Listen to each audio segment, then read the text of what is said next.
Често се случва да имаме некој атачмент, че сакаме да го пуштиме преку Facebook, преку mail, Gmail, Outlook, небитно. И пред неговата големина не го бери. Сега, можеме да го пуштиме преку Google Drive, OneDrive и така натаму. Но, ако сакаме да праќаме без акаунти и друго, има една платформа што се вика WeTransfer. Во продолжение ќе ви покажам како се користи таа. Гледајте. Не ви треба никаков акаунт, чекорите се доста едноставни. Тука, значи, првин одиме во имейл, тука пишите имейлот кај што сакате да испратите.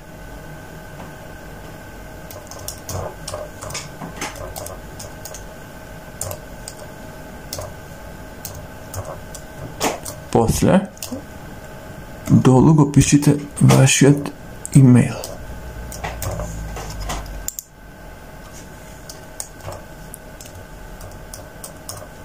Откако ќе напишите вашиот имейл, пишувате наслов на самата порака. Пейстна, например. Во меседж пишувате вашата порака. Деко ти ја пуштам 3 точки. Во Upload Files. Значи тука можете да клаете или файл, или цел фолдер. Кликате на плюсот и го бирате вашиот файл.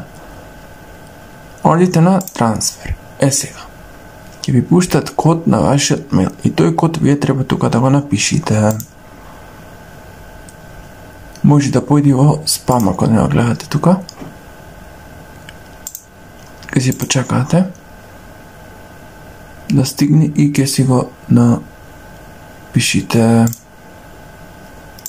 Добро, кај мене овде одидеме врска. Го земате кодот и го пишите тука. И кликате на Verify. Чекате ова тркалово да се наполни. Кога е наполнета, значи дека трансферот на тој податок е готов. Откако е готов, ќе ви напиши дека е пуштен и при тоа на вашиот мейл и на мейлот кај што го испрекате ќе му стигне линк кај нив дека јас му пратив файл за да го спуштат. Има линк таму, а кај мене дека стигна. Значи, кога е готово, имате детали за трансфер. Значи, кажува дека бил еден файл со 10 мегабајти.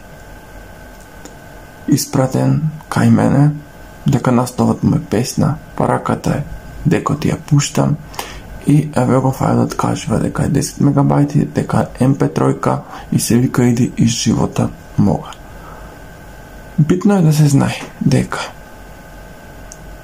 фајлот трај 7 дена. После 7 дена се губи. Ете параката кај мене дека WeTransfer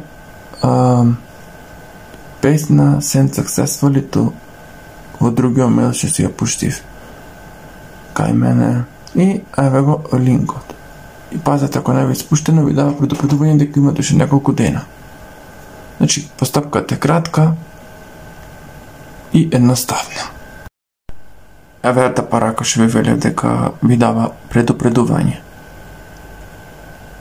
Значи, кажува, во мојот случај дека тоа поминува за 2 дена. Подолу во описот, кај што вели дека вашите фајлови не се симнати и ви ја кажува датата дека ќе помини. Конкретно кај мене на 2 април 2022 година. Видело нормално. Податоците. Фала што гледавте, пријатно.